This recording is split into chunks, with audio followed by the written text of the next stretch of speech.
And the day of my surgery, as they were wheeling me into the OR, I just kept visualizing this healing pond that she had me visualize. And she said to choose two people that I felt very safe around. And it was my father and my grandfather, who were both deceased, but I just visualized swimming in this pond with them.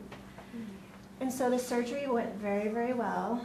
And a week later, I did end up having a complication. I filled up with fluid and they had to take me back in. And once again, I had the same visualization, and knock on wood, I've been great since then. And I see my surgeon in a couple weeks. And yeah, so it's gone very well. And you know, I do have those, when you're talking about how things can be going really well and then something happens and just sets you off and it's all downhill from there. I do have those days, but I can kind of pull myself back in and balance myself when I think about just visualizing. And it does help, and it doesn't mean that you don't have shitty days anymore, because you do, but I think it's just the way that you approach those shitty days. How many sessions did it take for you to get into that mindset that you could do that? So I ended up having an intro session, and then I had 6 sessions. And then the week before my last surgery this past May, I had a session. But it's something that you take with you, and I've used those moments of visualization for other things in my life too. Do you write anything down? Like, did you write anything down that I she do. tells you? I do, You know, I do, like I and have- she wrote things down. I do a lot of, as I have a well. lot of stickies. Yeah, Of those are all positive thoughts and just, Affirmations, or they just make it stronger. yeah. Yeah. Whenever you use creative visualization, if you look on the exercise page, on the second page, these are the steps that you want to follow in doing the creative visualization. And one of them is the affirmations, and you can do that by writing things out all over the place, putting things up all over. You can have people repeat them to you, where, say, Mary wants to improve her golf game. She said, I'm getting really good at golf. And I go, yes, Mary, you are. All right, you just reinforce each other. And it's funny, it reminds me of Neil Donald Walsh video. Did you see that one where he talks about God? Anybody know Neil Donald Walsh? He wrote Conversations with God, where he says, God only knows one language, and that's one word, and that's yes.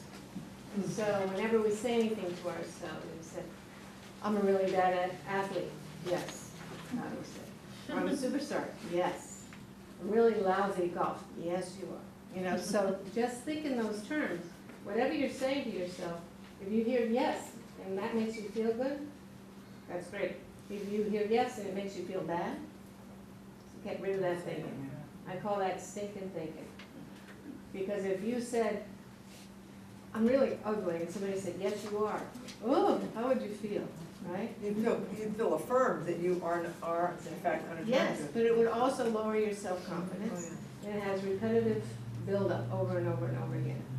So it's check in with those thoughts all the time. And that's it's, the same, somebody was mentioning, teenagers. I have a teenager I struggle with who's just turned 18, and I think that the things that come out of my mouth, I have to think about how I'm saying the things, because she's not doing A, B, C, and she's like, it's the way you communicate with me. When I said, okay, let's sit down, let's talk about what I'm doing and what you're doing and try to make it better, because you always think that, well, they have to do these things, but it's the way, like, you aren't doing this, or you never do this, you don't want to say it in those terms. Tough affirmations for your. Never and always. Yeah. I mean, I don't say never, but I'm just like, you haven't done this or you haven't done that, as opposed to, oh, I'm so pleased that you did this, that, and really, woohoo, Because you'll get more of that. Yeah.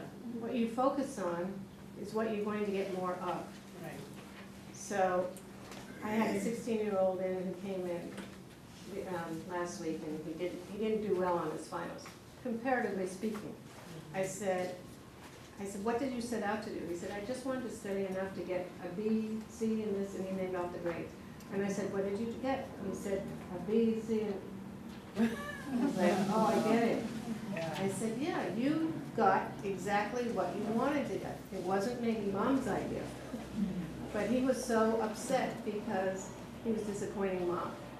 And he said, I keep hearing Mom saying, you need to spend more time studying, you need to do this, you need to do that. And he said, I know I'm gonna disappoint her. The tears were rolling down his head. And I said, but who did you end up pleasing? He said, myself. And I said, who's most important to please? Himself. Myself. Focus on the strengths always. Always. So how do you, Strengths in your marriage, strengths in your friendships, strengths in Because that's what your you're gonna see. muscles, everything. Yeah. If you look for the negative, you'll see it. retrain, if you have all like these thoughts, if you're, She's got a lot going like I'm on. not in a good situation, I haven't been in a good situation, so you have a lot of thoughts in your head, you know, somebody beat you down for so long. You're trying to overcome that, trying to overcome that, so you carry like a index card on this, on that. But there's some days, I mean, obviously it's one baby step forward, Right. 10 back, but what I was hearing too, because it is the second guessing that is the most, that's what kills me the most, that's why I am my own victim. That's because it's become your belief system. You have to start seeing it in your mind's eye, working out better, seeing yourself larger than life. And they were almost, working it somebody out. was saying that there's another therapy, it's like you train your left brain to right brain, I'm not sure what that is, you know what that? Well, our left brain is the one that is very logical, analytical, I'm linear. not sure which thinking. one it is, but it's some therapy that like you train if you've been through some traumatic. EMDR, Yes, that's it. that's where you watch a thing go like this. And so how is that as opposed to getting, you know, I guess if every day you just have to keep saying your affirmations? Well, one thing you can do is write down your beliefs, what you think about the situation, and then rewrite it.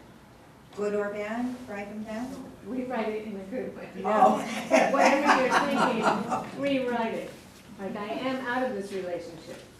I'm enjoying my freedom. Those things. Very important, when you're doing the affirmations, to speak in the present, not, I am going to be making a lot of money this year. Not future thinking, present thinking. I am experiencing vibrant health. I am in a loving relationship. I have plenty of energy to tackle this messy whatever. Instead of, I'm going to. I will, Right. don't state it in present tense, it's as if. Future tense, you don't want to take. Yeah. And doing the affirmations, if you look on that page, the exercise, and we're gonna do one together real quick. As she was talking about, you wanna make those affirmations in the present tense. And then you always want to apply positive energy to that. See yourself accomplishing it, see yourself having it, notice how it feels in every cell of your body, and apply that over and over again.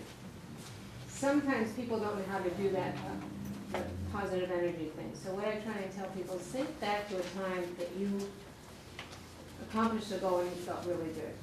Maybe you got all A's when you were in school. Maybe you won a trophy, whatever it is. You can think of one time that you really felt really, really good about yourself and bring that energy back.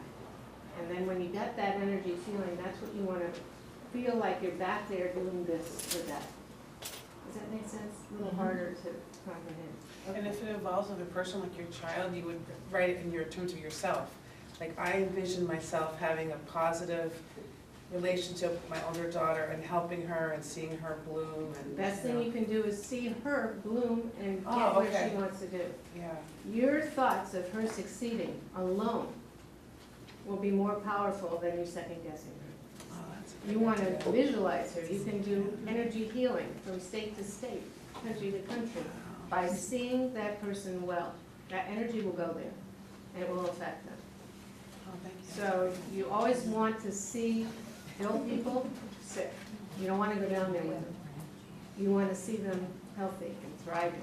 Mm. You may not want to say that to them because people can be very sensitive, but in your own mind, that's how you want to think. You don't want to go down that No. negative tube with them because you're going to just pull all that energy that way. People who really believe they can beat cancer, they beat cancer. You know, the doctors who give people 3 to 6 months or whatever, that always happens. But the ones who they don't say Jeez. how long they have, they're the ones that beat it, and they were in stage 4 cancer, Wow. because it's up to them. So you want to be thinking of that. So right now, I want you to look at this page, and we'll do a quick exercise, but before that, Cindy, do you have anything? One thing I have is, it is a process. For me, it is, first of all, identifying the thoughts that you have. 'Cause you don't ever really think about it, so you start to identify those thoughts. And then you start to look at whether they're positive and negative. And then what Sandy says, you learn how to turn those around into positive thinking. So, it starts with a thought, you make it a positive thought, you have to believe it. If you believe it, it's true. You have to see it, that's where the creative visualization comes in. You see it in your mind, and then you have to feel it. So if you can get that whole process in place and you can do it consistently, it works. And I can tell you it works. I do weight loss with Sandy, I do life coaching with Sandy, we have goals. I've achieved a lot of the goals that I've set out to achieve at this point. And you have to maintain it consistently. And it's easy, and I sometimes have issues with consistency, but, I do a hypnosis session with Sandy, and restores my focus, and I'm good to go again, you hit the ground. And it's just retraining yourself, and if you can do that, it makes a huge difference, because like I've said, if you can't change your life circumstances, you can change how you think about it, and that makes all the difference. So it's life-changing in that respect. What do you mean when you say you feel it after you think it? You just feel what it would be like to achieve, if you have a particular goal that you set out, you just feel what it would be like to achieve. If your room is uncluttered, if your But refrigerator is it's like filled with healthy emotional, food. yes. emotional rather than like Yes. thinking of what it Yes. is you wanna. Well, it starts in a thought. Right. Thought turns into an emotion, and an emotion turns into a feeling. Okay. Anxiety is nothing but the feeling of fear, because it The started feeling with a of thought. what? The feeling of fear. And fear is false evidence appearing real. What is that? False evidence appearing real. Okay. So, Ann used to work with me. I was in sales many years before I did this. And I was one of the top saleswomen in the company. And people used to ask me, how do you do this? How do you do it? Everything you touch turns to gold. And I said, yeah, I visualize it. I used to lie in bed and visualize jumping on my bed with money jumping all around me. I honestly thought I did. And you do it over and over again. And, in sales, they have all kinds of training. They tell you, before you go in to make a sales call, you have to stay in the car and say, I like myself, I like myself, I like myself, over and over and over again until you go in. Because the normal salesperson goes up to make the call, and they look at the door and they go, oh, what if he doesn't buy? Oh, I'm not gonna make my mortgage payment. Oh my God, and you start thinking negative thoughts. You go in there, you aren't gonna sell a thing, You go in there believing it doesn't matter. You're just there to have a good time. You get the order. You get it all the time. And you can't tell everybody that secret. I won't. But it's fun. You can have fun with it. You should have fun with it. Life is supposed to be fun and challenging, right? I have a hard time falling asleep. Okay. And I get up about 4 or 5 times during the day, and at night, and I gotta take Tylenol or something to knock me out. And I'm tired all day long. Okay. Before you go to bed at night, tell yourself you're gonna have a nice, long, restful sleep. Okay? Because when you wake up, and even if you wake up, this is a little secret, I don't know if many people know, but it seems to be common with a lot of people. They wake up and then they can't go back to sleep. Most of the time, you have to go to the bathroom. Because our body is so intelligent that it wakes us up before we really feel that we have to go. And people say, oh no, I don't have to go. I said, just try it. You go back, you go to sleep. Because your body's been answered. But I can't fall back to sleep. I'm wide Start awake. telling yourself you will. You can. I'm gonna have a restful sleep. Just expect it. You can learn how to do body scanning, relaxation body scanning. It's where you progressively just scan your whole body, and as you do, you connect with each area of muscles, and you say to yourself, I'm now releasing any tension in that area. and that's very Yeah. relaxing. Progressive relaxation, yeah. That's how I used to teach my daughter to go to sleep when she was little. And she'd be out before she got to her waist. And that's called body scanning. Progressive relaxation, you know, it's basically relaxing yourself every part. By, remember just telling yourself? So you say feet relax. And you work up to your ankles and your shins and you work up your entire body.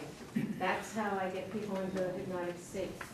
We go from a beta state, which is very conscious level, mind awake state, to an alpha state, where it's more relaxed and calm. And then when your mind is relaxed and calm, it's open to the power of suggestion. My suggestion, your friend's suggestion, your husband's, whatever you're hearing, you're open to that, okay? So everybody want to try this, or Yes. have more questions? Okay. So close your eyes, everybody get comfortable. Take a deep breath in through your nose and out through your mouth. Take about 3 deep breaths.